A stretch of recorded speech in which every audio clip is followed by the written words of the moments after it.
이 단톡방에 이제 지금 이게 역공을 당하고 있는 부분이 그 단톡방에 지금 들어가 있다라는 거잖아요. 지금 예, 그쪽에서 주장하고 있는 게 그 네, 단톡방을 좀 어떻게 들어가게 됐는지.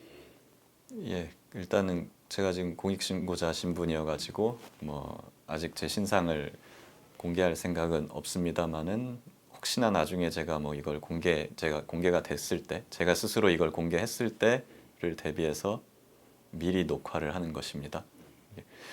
어, 단톡방에 제가 들어 있었죠. 사실 작년 3월에 제가 변호사 개업을 하고 어, 해병대 선배들이 뭐 모임에서 이제 이종호 씨, 그러니까 뭐 도이치 사건의 공범이라는 그분, 뭐 그런 분들을 제가 어떻게 알게 됐습니다, 우연히. 근데 그분들하고도 친분을 계속 이어 나갔었고 인간적으로 좋은 분들이고 저도 고맙게 생각을 합니다. 근데 그러다가 이제 최혜병 사건이 터지고 우연히 그분들하고 이제 뭐 통화를 하다가 또는 식사를 하다가 그분들이 이제 임성근 사단장의 사표를 내지 마라라고 얘기했다. 자기들이 VIP한테 얘기해서 뭐 이걸 무마시켜 줄 테니 사표를 내지 마라. 이렇게 말을 했다는 얘기를 제가 들었어요. 그래서 그때 이분들이 좀 뭔가 여기에 연루가 돼 있나 보다라고 생각은 했지만 솔직히 그 이후에 제가 해병대 예비역 연대나 아니면 박정훈 대령 변호인을 하면서도 이 부분에 대해서 제가 발설을 하지 않고 있었습니다. 왜 그러냐면 그분들하고의 관계 때문에 저는 그분들도 그러니까 어느 누구도 다치지 않고 그냥 이 사건이 잘 해결되길 바랬거든요. 조기에 특검이 되면 어차피 다 밝혀질 문제이기 때문에 내가 굳이 이걸 뭐 오픈을 할 필요가 없겠다고 저는 생각을 했었어요.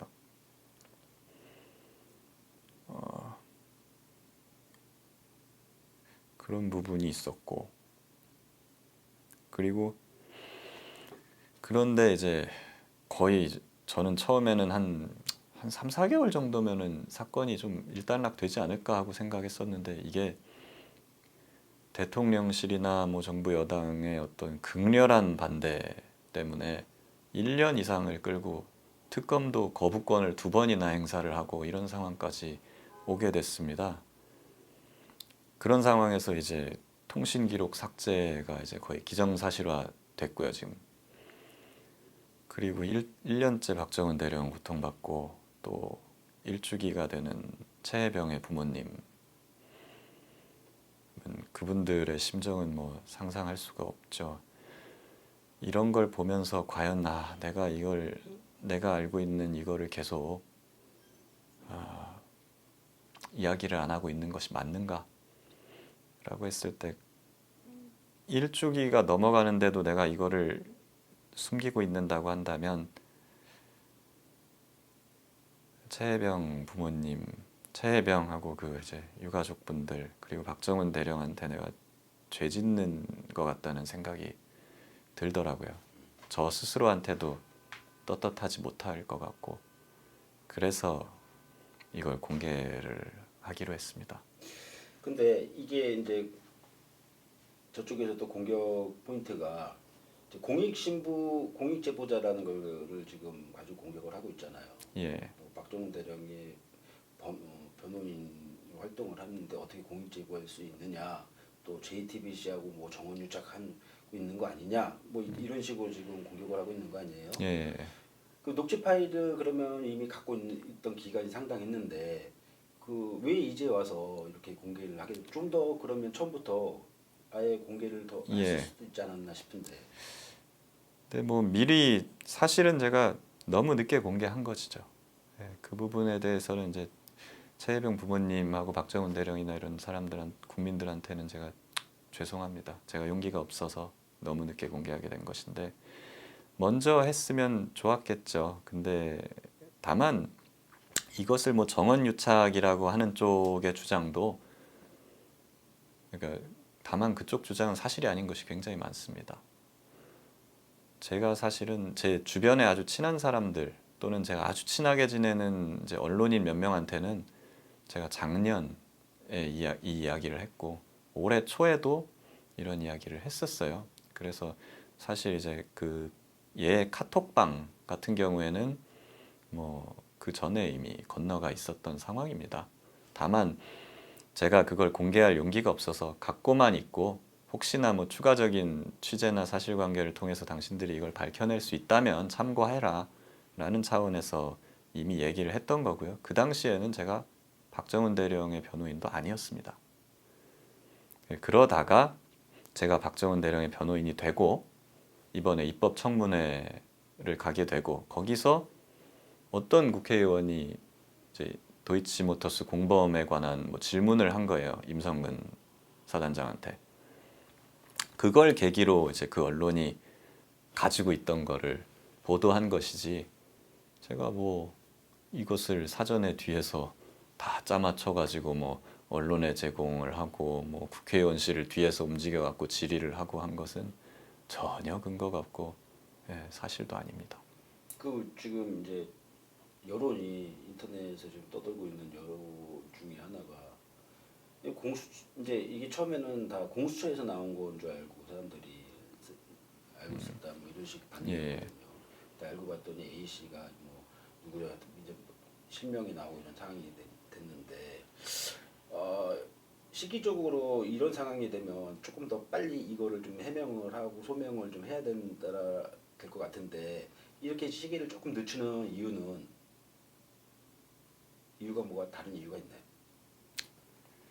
사실은 제가 이게 보도되고 나서 그러니까 카톡방이 보도되고 나서 뭐 저는 이거를 녹취록은 그러니까 카톡방까지는 제가 카톡방까지 공개할 카톡방까지 제가 뭐 언론에 제공할 때까지만 해도 변호인 되기 전에 녹취록까지 제가 공개할 생각은 없었습니다. 예, 그것은 이제 기존에 거기 등장하는 분들과의 관계도 있고 뭐 그분들을 하고 제가 친분이 있었고 하니까 그런 것 때문에 이거는 제가 무덤까지 가지고 가려고 그랬었어요. 근데 다른 경로로 저는 특검이나 이런 걸로 밝혀질 것이라고 생각했으니까요. 근데 그 가능성이 점점 희박해지면서 예, 최혜병 부모님이나 유가족 그런 분들을 뵙기가 힘들더라고요. 제 마음이 너무 아파서. 그래서 다 공개하기로 결심을 한 거라 좀 늦어졌던 부분이 있는 것 같습니다. 그 녹취에 보면은 지금 가장 논란이 되고 있는 게 이제 VIP라는 단어잖아요. 뭐 김기한 사령관을 지칭한 거다라고 했다가 뭐 오늘자 뭐 또 종편하고 인터뷰에서 단독으로는 사실 VIP가 김건희를 지칭한 거다. 뭐 계속 이런 식으로 나오고 있거든요. 예. VIP를 그럼 VIP를 누구를 VIP라고 한 건지. 통상 우리가 VIP 하면은 그건 상식적으로 판단을 하면 될 문제인 것 같습니다. 본인은 어떻게 받아들였어요 그때? 당연히 대통령이나 김건희 여사로 받아들였죠. 그 이제 이종호 선배는 이거는 뭐 그때 상황에 따라서 뭐 이종호 실명은 뭐 익명 처리하시거나 이렇게 해주시죠. 이종호 선배는 평소에 뭐 김건희 여사랑 오래 전부터 알고 있던 사이라고 본인이 이야기를 했었고, 예. 그리고 뭐 그쪽하고 뭐 지금도 소통을 하고 있는 것처럼, 예. 자, 그쪽 소통을 하고 있다고 뭐 이렇게 얘기를 했고, 그러면서 뭐 그 김건희 여사를 뭐 보좌하는 일종의 수행원 그런 사람들의 이름까지도 뭐 거론을 했었어요. 근데 저는 그 당시는 좀 시간이 오래되고 흘려 들어가지고 제가 실명을 기억까지 못 하고 있습니다만은 그래서 그랬고 그분은 사실 도이치모터스 주가 조작 사건에서 1심에서 유죄 판결을 받았고 김건희 여사의 계좌를 관리했던 사람으로 유죄 판결을 받은 분이어서 사실 김건희 여사와의 관계는 아무도 의심을 하지 않았습니다. 원래도 뭐 도이치모터스하고 관련이 좀 있으니까. 예. 그런 분이 뭐 실제로 그 대통령이나 영부인을 이야기할 때 뭐 VIP 아니면 V1, V2 뭐 이런 식으로 거론을 하기도 했고 그랬기 때문에 누구도 그런 거에 대해서 뭐 의심을 하거나 할 게 아니었고 당연히 그때도 VIP한테 얘기한다고 할 때 그 VIP는 당연히 대통령이나 영부인이죠. 또 하나가 이종호 씨가 이제 그 언론이라든가 이제 해명하는 그 과정 속에 본인이 아니, 후배 앞에서 좀 있어 보이려고 뭐 이렇게 화양대에 좀 지원한 이거 허풍을 떨었다.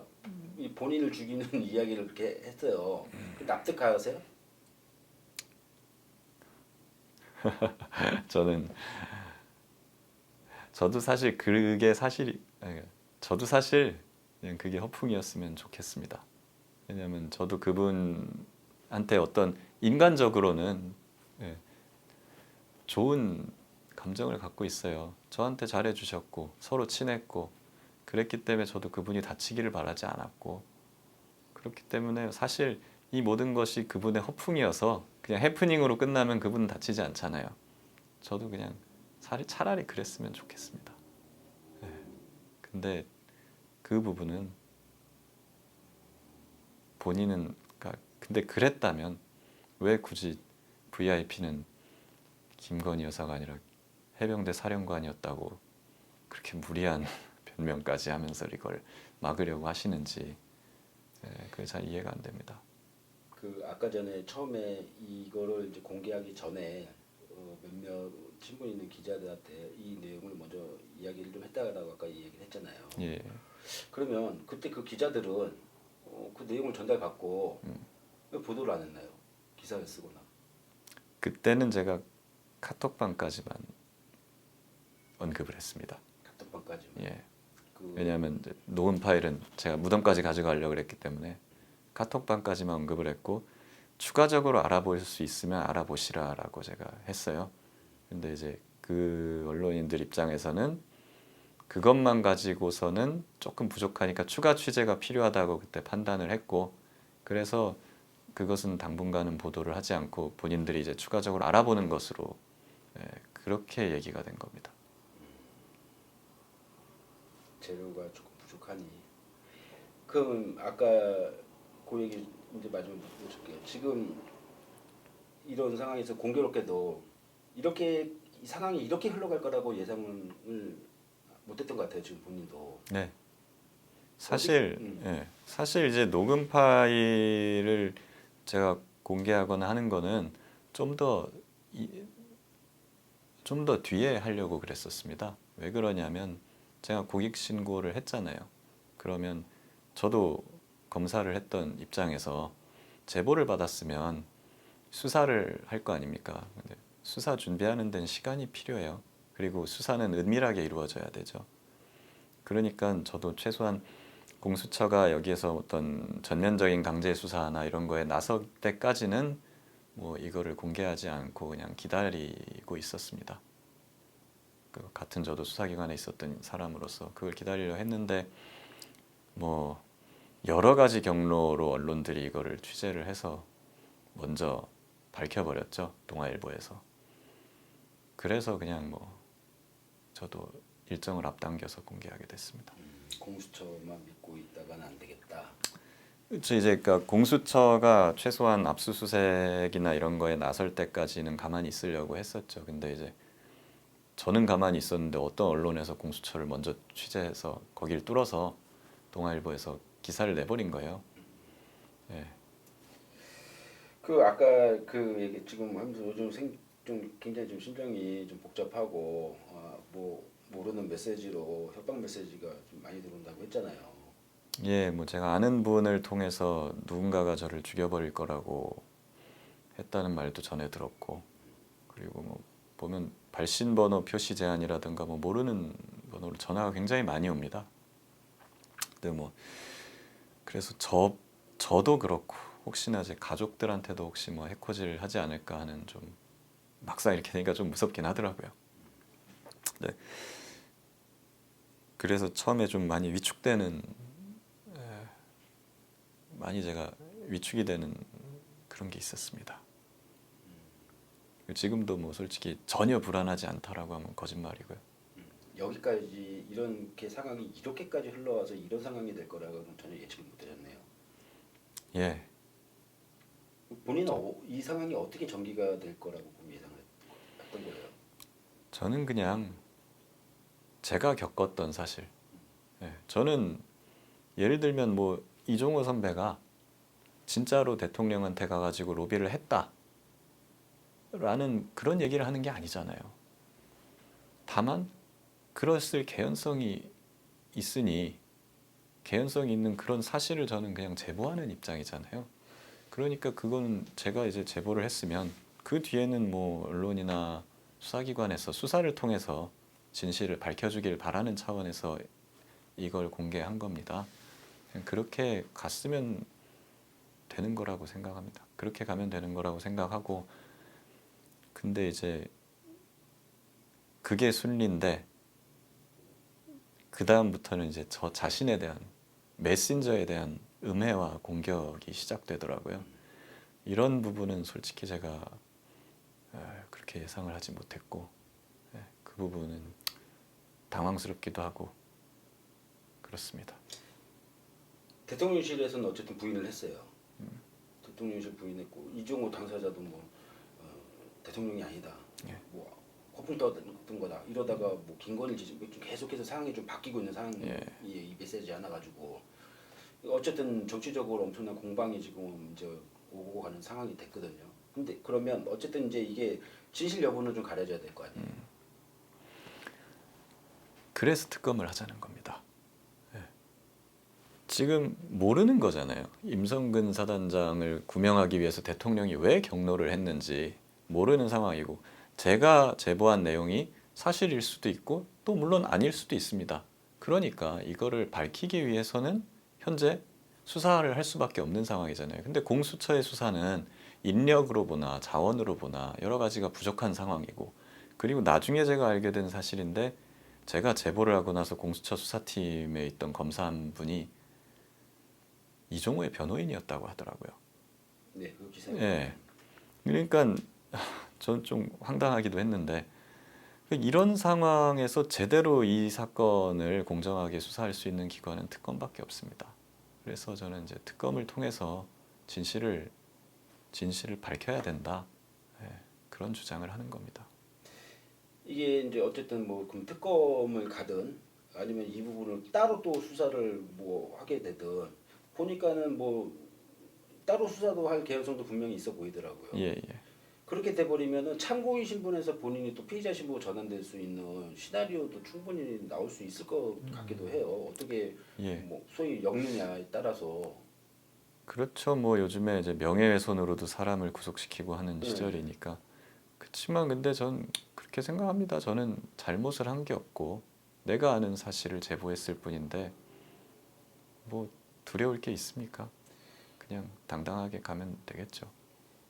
아까 계속 특검 얘기를 했지만 특검이 지금 열리기가 굉장히 어려운 상황이 된 상황이고, 그러면 이제 국정조사인데 국정조사 별개로 이권을 별건으로 해가지고 뭐 검찰이라든가 별도 수사를 이 진실을 하기 진위 여부를 하겠네 해서 이또 이걸 가지고 공수처에서 수사하지는 않을 거 아니에요. 공수처가 받지는 않을 거 아니에요.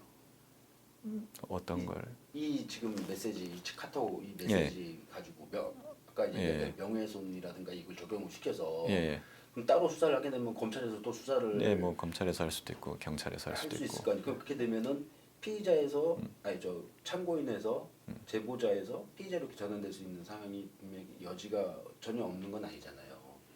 뭐 엮는다면 다 엮을 수 있을 것 그러니까요. 같은데 뭐 저는 상관없습니다. 제가 잘못한 게 없기 때문에. 아니, 근데 그것도 혹시 이걸 공개하기 이전에 예. 이런 부분도 혹시 고민을 예, 해본 적이 있느냐? 안 해봐서. 묻고 싶은 거죠. 그런 고민까지는 안 해봤습니다. 거기까지는 저는 생각 그냥 제가 가진 거, 제가 알고 있는 거를 그냥 얘기할 뿐입니다. 어쨌든 뭐 본인은 이 얘기한 대로 최상병의 부모님이라든가 박정훈 대령의 변호인과 해병대 연대에서 가까이 지켜보고 지금까지 하면서 그에 따라서 일종의 양심 고백이잖아요. 예, 근데 방향 이게 파장이 이런 식으로 나갈지는 이렇게 터질지는 몰랐다는 상황이고. 그렇죠. 사실 뭐 제가 이걸 계속 품고 오면서 그간 1년 동안 예비역연대나 이제 박정훈 대령 변호인으로 활동을 하면서도 마음 한켠에서 항상 이게 짐이었어요. 저는 이 사실을 알고 있는데 다 모르잖아요, 이걸. 그런 상황에서 제가 이걸 밝히지 못하고 가지고 있는 것이 굉장히 저는 마음의 빚으로 남아 있어가지고 굉장히 좀 저 내심적으로는 괴로웠고 그랬습니다. 근데 이번에 용기를 내서 이렇게 이걸 밝히게 됐는데 밝히고 나니까 뭐 저한테 대해서 이런저런 공격이 들어오는 것 때문에 많이 위축되고 불안하기도 하지만 마음 한켠에서는 예, 제가 항상 저 짐으로 가지고 있었던 이거를 이제 풀어내고 나니 그 부분은 또 후련하기도 합니다. 혹시 박정훈 대령을 이렇게 옆에서 변호인 활동을 하면서 오래 지켜보고 예. 아까 인터뷰 중간에도 박 대령을 보면서 많이 배웠다 이런 얘기를 했잖아요. 예. 혹시 이렇게 공개하는 이 용기를 예. 박정훈 대령을 활동을 같이 이렇게 변호인 활동하고 해병대 예배 활동을 하면서 나도 용기를 내겠다 그런 영향도 좀 받았다고 봐야 될까요? 분명히 받은 것 같습니다. 그리고 제가 이거를 밝히고 나서 박정훈 대령님한테 이제 죄송합니다. 제가 사실은 이런 걸 알고 있었는데 너무 늦게 이걸 밝히게 되었다. 이렇게 말을 했는데 예, 격려를 해주시더라고요. 당당하게 가면 된다. 내가 잘못한 게 없다면 당당해라. 이렇게 말씀을 해주시더라고요. 그래서 많은 힘을 얻었습니다. 오케이 여기까지 할게요.